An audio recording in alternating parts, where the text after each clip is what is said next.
Hello. हाँ जी, साहिब जी को मेरा प्रणाम। हाँ, आपका प्रणाम स्वीकार है। आपको भी प्रणाम। बोलिए बोलिए। मेरा नाम नंदीश्वर जैन है। उम्र कोई 70 के करीब है। हाँ हाँ हाँ।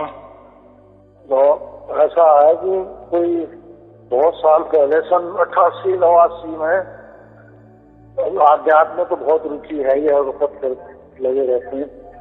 तो जैसे बैठते हैं ना ध्यान में, हाँ हाँ हाँ। तो बैठे बैठे ही ओम का उच्चारण करते हुए या वो राम ओम, तो होठों में कंपन सा आता है थोड़ा। तो पता नहीं क्या दिमाग में आया कि वो जो कंपन है इसको बढ़ाया जाए, यदि वाइब्रेशन को थोड़ा, तो अनंत गुना इसका वो हो जाएगा। एक दफे में कई बार उच्चारण हो जाएगा। तो वो मैंने 2-3 दिन किया, शुरू किया इस तरह से, जैसे ये होता नहीं दोबारा मिल जाता।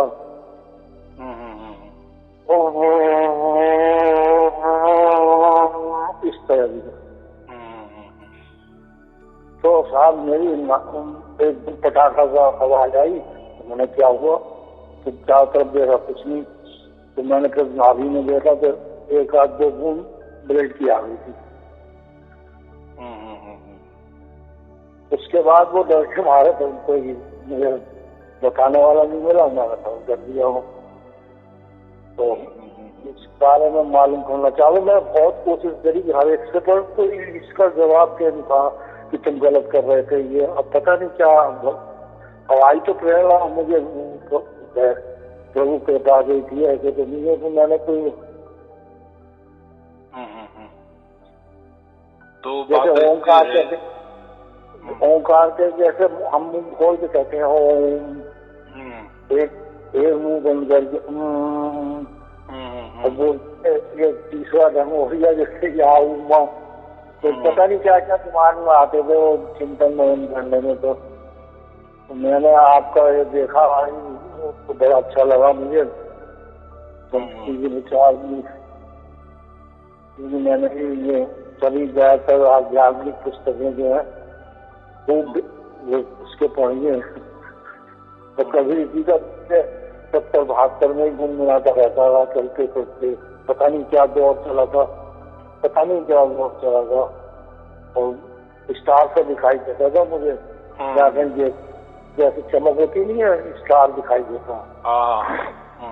ये दिखाई देने लगा था मुझे। के बारे में ही मैंने पूछा, पर कोई जवाब नहीं दे पाया।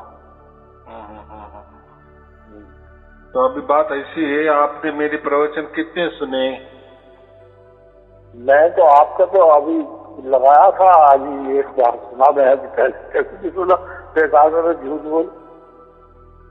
तो कबीर को मैंने पढ़ाया, और वो मेरा पुस्तक नहीं है कबीर की, तो उनकी वो हजारी प्रसाद देवी उनकी विवेचना करते हैं काफी। उनकी भी है मेरे पास में, बहुत पढ़ी है, बहुत। मेरे तो बेटे का नाम भी मैंने अलग रख दिया था, अलग है। बात ऐसी है, आपने तो एक ही प्रवचन सुना ना। अगर पूरे सुनते तो ये आप ये सवाल भी नहीं करते। बात ऐसी है कि मेरा कोई गुरु गद्दी नहीं है, कोई धर्म नहीं, कोई पंथ नहीं। मैं किसी को बुलाता नहीं और किसी के पास भी जाता नहीं। ना कोई किसी को मंत्र देता हूँ, ना कोई साधना बताता हूँ।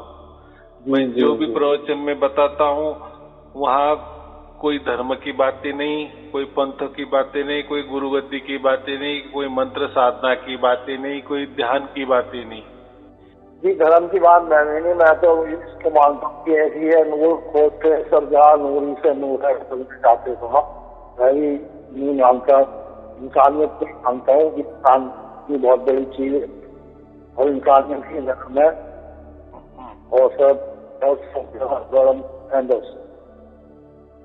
धर्म है अपनी जगह, वो सही है, पर उनको उसका नियम फॉलो करना तो बहुत मुश्किल है। तो कौन कर रहा है? देखो बात ऐसी है ना, जिस धर्म में हम पैदा होते, जिस धर्म के माँ बाप होते, उसी से हम पैदा होते, तो धर्म हमको चिपक जाता है। वो कोई हमने हमारी मर्जी से तो नहीं धारण किया होता है ना, वो तो डिफॉल्ट आ जाता है, बराबर कि नहीं।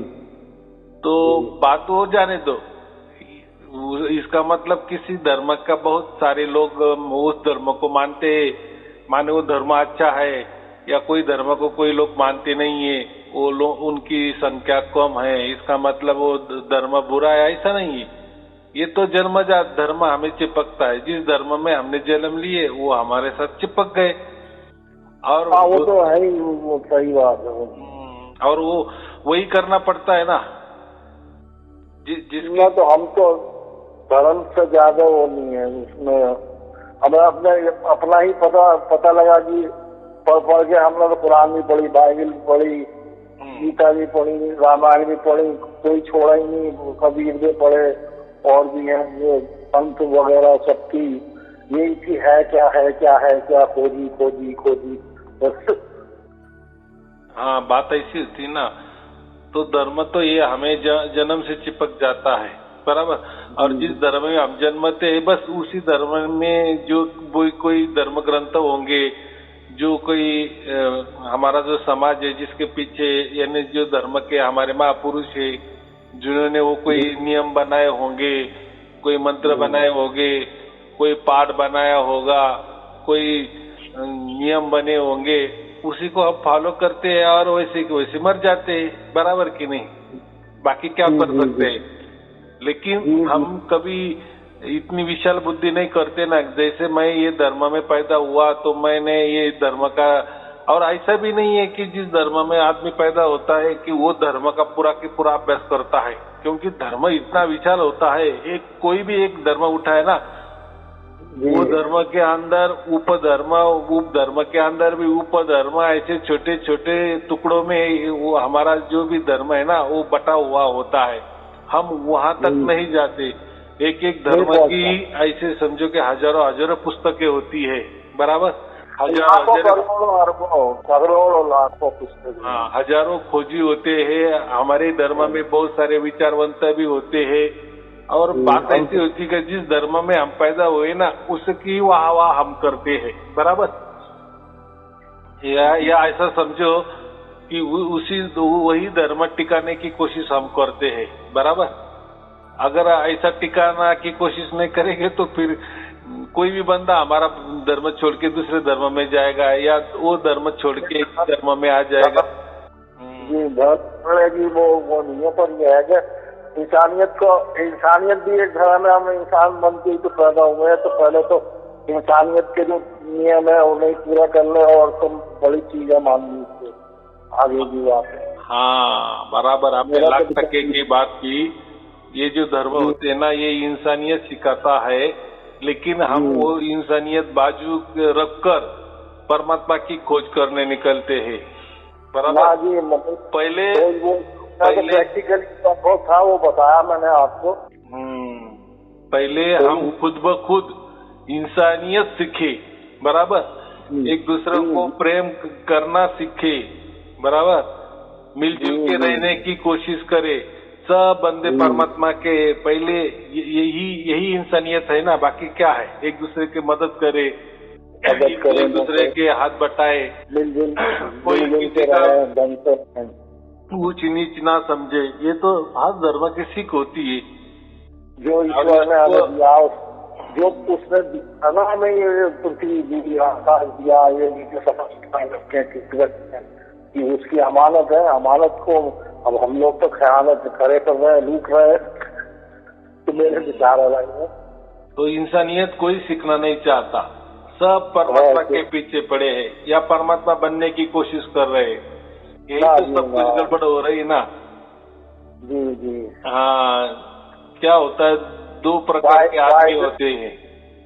बाइबल में मैंने पढ़ा था कि आने वाला जो धर्म होगा वो इंसानियत से ही होगा। अब वो कब होगा भगवान जाने।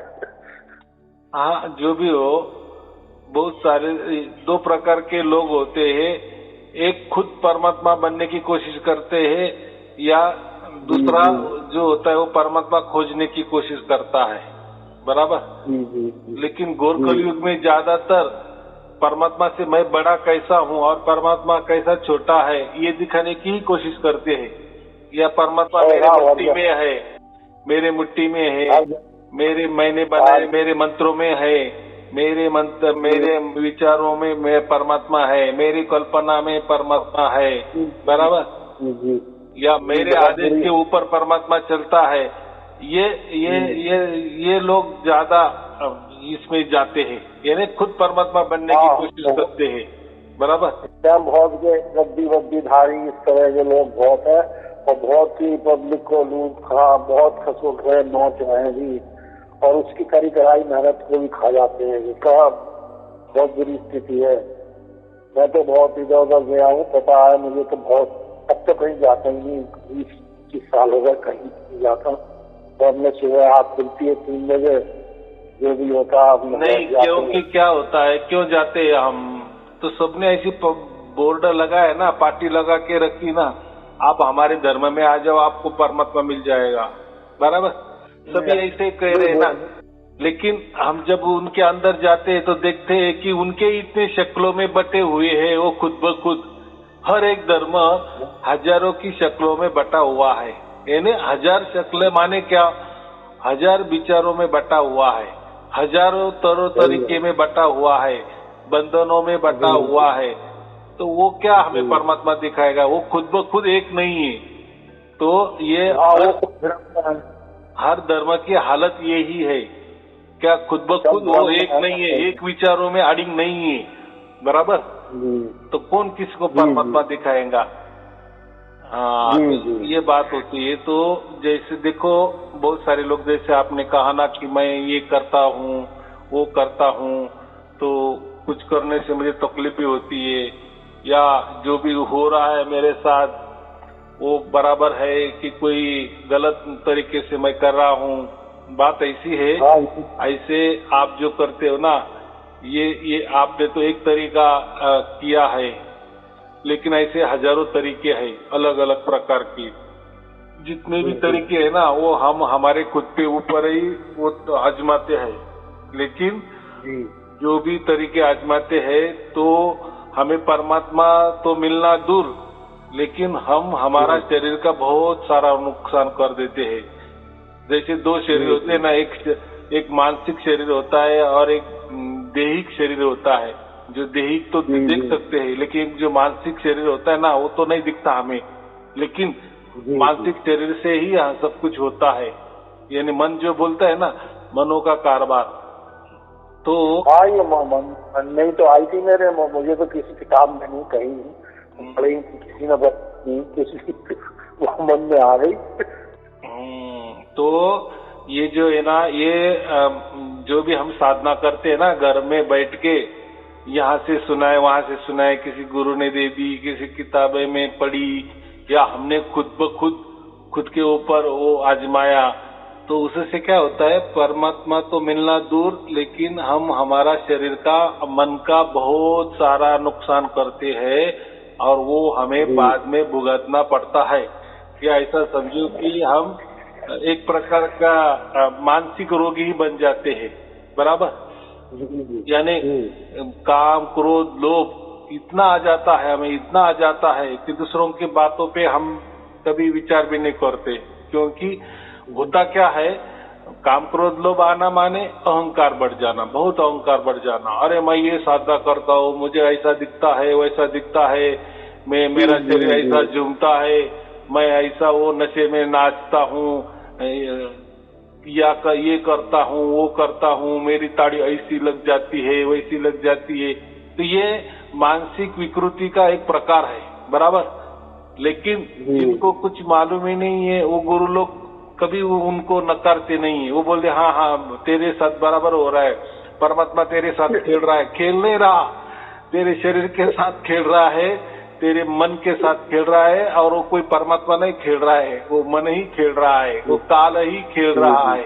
इसलिए देखो, जो भी जितने भी योगी जो होते हैं ना, बहुत सारी तपस्या करते हैं, क्यों या खुद पर एक्सपेरिमेंट करते हैं, या कोई प्राणायाम करते हैं, बहुत सारी गहरी समाधि में जाते हैं, लगाते हैं। तो उनका अगर आपने जीवन का थोड़ा सा देखा ना, तो वो थोड़े विचित्र लगते हैं हमें, उनके चाल चलन में, बोलने के ढंग में, रहने के ढंग में, उनके विचारों के ढंग में थोड़ा विचित्र सा आ जाता है, बराबर। यानी ऐसा समझोगे थोड़ा पागलपन ही आ जाता है, लेकिन लोग वो पागलपन को ही परमात्मा समझने लगते हैं। लोग आखिर क्या बोलते हैं ना, लोग हैं, लोग तो कुछ भी समझ लेते हैं या मान लेते हैं, लोगों को ये तो ऐसा नहीं होता है। हम तो अपने स्वार्थ में हर कोई लिखता है, उनसे वो तो चाहता है ये हो जाए वो हो जाए, और क्या उसी वजह से फंसते हैं। जैसे मछली को फांसने के लिए कांटा लगाते हैं, तो ये वो सब तो ये सब क्या बोलते हैं हम, ये सब मानसिक विकार है। कोई देखते हैं ना हम, कोई ये करते हैं, कोई लोग झूमते हैं, ये करते हैं, जैसा अंग में शरीर में संचार होता है ना, वो उसके जैसे वो थोड़े से डांस करते हैं, झूमते हैं। तो ये क्या है, एक प्रकार का एक पागलपन का एक दौरा ही होता है, लेकिन लोगों को समझता नहीं है, या जो गुरु होता है वो समझा नहीं देता है। वो बोलता है नहीं नहीं, परमात्मा उसके साथ दे रहा है, वो आनंद मना रहा है। लेकिन बाद में जब उसका भूत उतर जाता है तो वो उसका चाल चलन कैसा होता है, वो किसी को अच्छी तरह से बात भी नहीं करता, या बात करते करते क्रोधित भी हो जाता है, और लोभी बन जाता है, लालची बन जाता है, क्रोधित बन जाता है। फिर ये क्या, वो उसने तो बहुत सारा ये किया ना।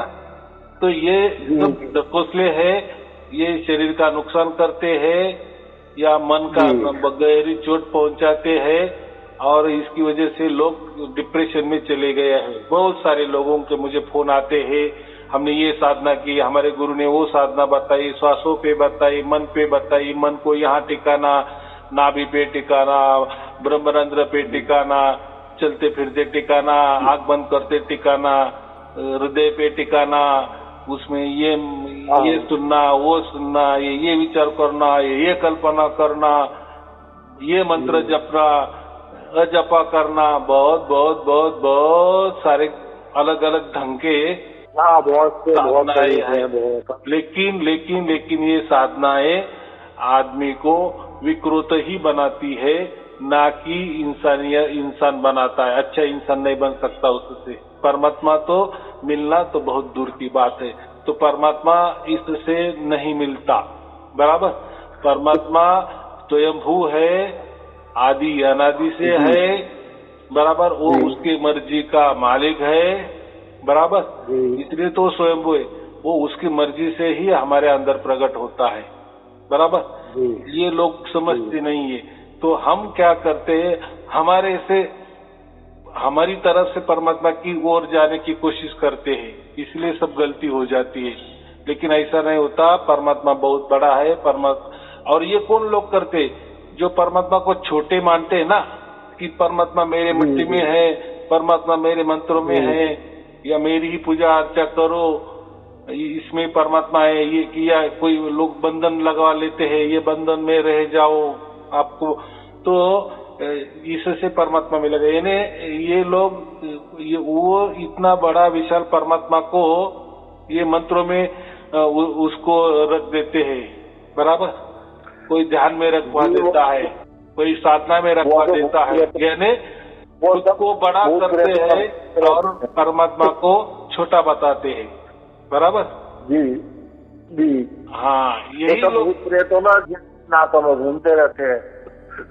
वो कुछ भी हो, बाद में देखो मरने के बाद उनका क्या होता है, उनसे हमें लेना देना नहीं है, बराबर कि नहीं। जी। देखो हमने अगर बैंक में हमें तो बैंक में हमने अगर पैसे डाले ना, तो वही सच है, बाद में वही इकट्ठा हम निकाल सकते हैं, वही सच है। बाद में क्या है, कोई संकट आ गया तो फिर पैसा कहाँ, कभी बैंक में डाले नहीं तो बैंक क्या देंगे आपको। वो तो वही बताएंगे ना, आपने कुछ डाला नहीं तो आपके बैलेंस नहीं है, बराबर। यही होगा ना। हाँ, तो ये मुझे इतना ही कहना है कि ये जो हम तौर तरीके करते हैं, या हमारे शरीर के ऊपर आजमाते हैं, या किसी के द्वारा आजमाते हैं, ये सब पागलपन है। ये कुछ नहीं करना, परमात्मा उसकी ओर से ही हमारे अंदर प्रकट होता है। तो परमात्मा इतना सहज है, इतना सहज है, इतना सहज है कि वो सहज प्रकट हो जाता है। लेकिन कोई ये जो गुरु लोग होते हैं, ये या बाकी लोग होते हैं ना, परमात्मा को उन्होंने इतना कठिन बना दिए है, बहुत अज्ञात रखा है उसको। वो ऐसी शक्ति तो कभी मिल नहीं सकती। बस हमारा सहारा ले लो, हम आपको मंत्र देंगे, कोई तंत्र बता देंगे, कोई विधि बता देंगे, कोई साधना बता देंगे, कोई ध्यान बता देंगे, उसमें ही आपको परमात्मा मिल जाएगा। इस बारे में सत्य ही आज खासो खास हो गया है दुनिया के वास्ते, था कभी वो आमो आम दुनिया के वास्ते। तो सत्य तो खोज में अगर एक जर्रा भी जान ले कि सत्य होता है क्या, एक जर्रा जान ले कि सत्य होता है क्या, बनकर आसपास चमकने लगेगा आसमान। तो सत्य तो बहुत बड़ी सत्य क्या व्याख्या क्या है, उसको हम सनातन भी कहते हैं। सत्य माने वो पहले वैसा के वैसा था, आप भी वैसा की वैसा है और आगे भी वैसा की वैसा रहेगा, उसमें कोई बदलाव नहीं होता, उसको कहते हैं सत्य। लेकिन ये लोग तो अभी के मंत्र तैयार हो गए, उसमें परमात्मा बताते हैं कि ये ले लो परमात्मा मिल जाएगा। अरे ये तो इसमें सत्य कहाँ आ गया, ये मंत्र तो अभी तैयार हो गए ना, कि वो मंत्र किसी भाषा के हो, किसी लिखाई में आते हो, बोलने में आते हो। सत्य और सत्य में अंतर, बहुत अंतर है। हाँ, तो कोई बोलता है ध्यान में परमात्मा मिलता है। यार ध्यान तो अभी का है ना, ध्यान तो करना पड़ता है ना, टिकाना पड़ता है ना, तो कुछ करने से सत प्रकट हो जाएगा क्या? अरे वो सत तो फिर वो स्वयंभू, उसका मतलब क्या, वो सत ही है, उसको हम कुछ नहीं कर सकते। हाँ, वो अगर हमको कुछ करना चाहे तो वो तो हमसे बड़ा है ना, वो तो कुछ भी कर सकता है, क्योंकि वो स्वयंभू है, सर्वज्ञानी है, बराबर। और आदि अनादि से है, हमारे पहले से ही वो था ना, तो हमारे से तो ज्यादा अक्ल उसको होगी ना। ये तो कितनी सहज बात है। और वो तो बड़ा है ना हमसे, हम तो अभी के है ना, या पृथ्वी भी अभी के है ना, या मंत्र अभी के है, ध्यान अभी के है, तो सब अभी का है। तो आदि अनादि परमात्मा को कैसे हम जान सकते हैं अभी का? एक लड़का अपने बाप को क्या जान सकता है, क्योंकि बच्चा अभी पैदा हुआ ना, बाप पहले से पैदा हुआ है ना, तो इतनी छोटी बात है ना। तो परमात्मा आदि अनादि है और स्वयंभू है। स्वयंभू का माने उसकी मर्जी का मालिक वो है, तो वो उसके मर्जी के मालिक से, उसके मर्जी से ही हमारे अंदर प्रकट होता है, ना कि हमारे मर्जी से। तो मंत्र क्या होते हैं, हम हमारी मर्जी चलाते हैं ना, हमने मंत्र जप लिए, परमात्मा प्रकट हो गया है। होगा क्या कभी परमात्मा प्रकट? कभी ध्यान कर लिए, आ जाएगा परमात्मा, दौड़ के आएगा क्या कभी ध्यान में? यानी हमने कुछ किए, परमात्मा आ गया, तो फिर वो स्वयंभू का हुआ परमात्मा, फिर उसका मर्जी का मालिक कहाँ हो गया? ऐसा नहीं है, वो तो सर्वज्ञ है, उसको सब समझता है, कौन उसके लिए क्या कर रहा है, नहीं कर रहा है। और वो कोई ऐसे मान बढ़ाए में नहीं आता परमात्मा कि चलो हम कितने भी पाप कर ले, परमात्मा की मान बढ़ाई कर देंगे, परमात्मा खुश हो जाएगा। ये तो प्रकृति भी हो सकता है, बराबर। किसी की मान बढ़ाई कर लेंगे, वो हमारा काम कर देगा, ये प्रकृति में होता है, लेकिन वहां नहीं होता। परमात्मा का ये नहीं चलता। परमात्मा स्वयंभू है, सर्वज्ञानी है, अकाल है। अकाल माने प्रकृति में नहीं है, ये टाइम के बाउंड्री में नहीं आता, बराबर। हाँ, ये टाइम के परे है, ये काल के परे है, ये समयातीत है, समय के परे है। तो मंत्र हो गए, ध्यान हो गए, जो भी हम कुछ भी साधना करते हैं, ये काल के अंदर ही करते हैं ना हम, क्योंकि हम खुद काल के अंदर में रह रहे ना। हम खुद क्या कहाँ रहते, प्रकृति में रहते, काल के अंदर रहते हैं। और काल के अंदर रहने वाला अकाल को प्राप्त कैसा कर सकता है? नहीं कर सकता ना, कितनी सहज बात है। हाँ, और जो भी करेगा मंत्र तंत्र ध्यान बीन, तो वो काल के अंदर ही होगा। हाँ, एक पुस्तक पढ़ी थी, उसमें 70,000 काल में, इतने साल काल में फिर दुनिया बनाने को मांगा है, वो ही पढ़ी थी। वो छोड़ दो, वो कथा कहानी है, हमें उसमें नहीं जाना है कि वो क्या सत है या असत है, उसमें क्या बताया है। वो जैसी पंचतंत्र की कहानी होती है ना, छोटे बच्चों के लिए हम कुछ सीख देते हैं, तो पंचतंत्र की कहानी बताते हैं ना, प्राणियों की कहानी या किसी आदमी की कहानी। जैसे क्या बोलते हैं ना, बीरबल बादशाह की कहानी, वैसा वो एक सीख देने की बात है, वो कथा कहानी, वो उसमें नहीं जाना हमें। हमें इतना ही समझना है, कबीर साहब ने यही वेद बताया है कि विषम विषा में परमात्मा उसकी ओर से हमारे अंदर प्रकट होगा, सबके अंदर प्रकट होगा। उसमें ना कोई जाति दिखाई देगी, या उसके लिए कोई विशिष्ट धर्म की जरूरत है, या विशिष्ट जाति की जरूरत है, या विशिष्ट पंथ की जरूरत है, या कोई गुरु की आवश्यकता है। उसके लिए कुछ अभी आवश्यकता नहीं, वो स्वयं प्रकट होता है। वो उसकी मर्जी का मालिक है और वो सर्वज्ञानी है, उसको सब समझता है। क्या हमने कोई मंत्र बोल दिया और परमात्मा प्रकट हो गए? क्या परमात्मा को समझता नहीं क्या कि ये इन्होंने यही के मंत्र, काल के मंत्र ही रटे और मैं प्रकट हो जाऊंगा? ऐसा थोड़ी ये काल के मंत्र है, ये ध्यान भी काल का होगा, कोई प्राणायाम भी काल के अंदर ही हम करेंगे ना। हाँ, अगर ये हम काल के वहां करेंगे तो बात अलग है, लेकिन हम कैसे जा सकते हैं? काल का जैसा एक देश का चलन उसी देश में चलता है ना। हमारा रुपया हमारा देश में चलेगा ना, पाकिस्तान में चलेगा क्या? हमारे पैसे नहीं चलेंगे ना। तो वैसी ही परमात्मा की बात, परमात्मा उसकी ओर से हमारी ओर आता है, बस थोड़ा उल्टा किया है। तो हमें इतना ही भरोसा रखना है कि बस जैसे हमारा भाग्य हो जाता है, परमात्मा उसकी ओर से, उसकी मर्जी से हमारे अंदर प्रकट होता है। ऐसे ही लाखों करोड़ों लोगों को हो रहा है, आपको भी होगा। उसके लिए कुछ भी करने की जरूरत नहीं है, ना कोई मंत्र जपने की जरूरत नहीं, कोई ध्यान करने की जरूरत नहीं, ना कोई नियम या बंधनों में रहने की जरूरत नहीं, ना किसी गुरु करने की जरूरत नहीं। बस क्या करना है आपको, ये जो मैंने प्रवचन निकाले है ना, प्रवचन हर एक रोज का एक प्रवचन निकाले, ऐसे बहुत सारे 600 प्रवचन है। तो आप जैसे वो सुनते सुनते जाएंगे तो आपके अंदर बराबर परमात्मा उतर के आएगा और आप ही उसके साक्षी होंगे।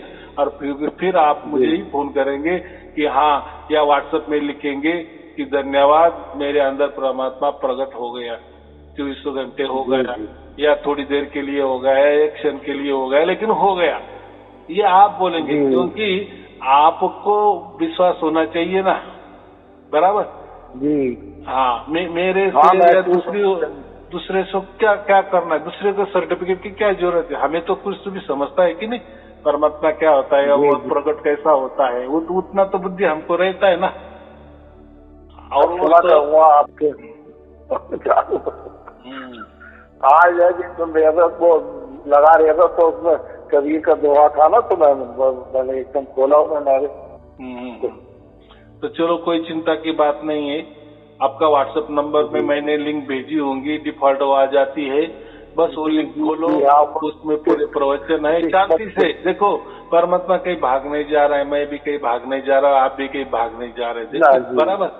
परमात्मा प्रकट होने के लिए थोड़ा रास्ता दे दो। रास्ता दे दो माने क्या? ये प्रवचन सुनते चलो, आपका रास्ता बराबर साफ होते जाएगा, परमात्मा बराबर आ जाएगा।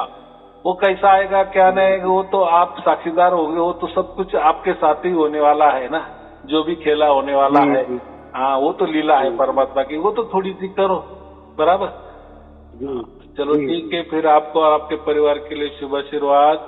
सत साहेब जी, सत साहेब जी, सत साहेब जी। बारंबार धन्यवाद।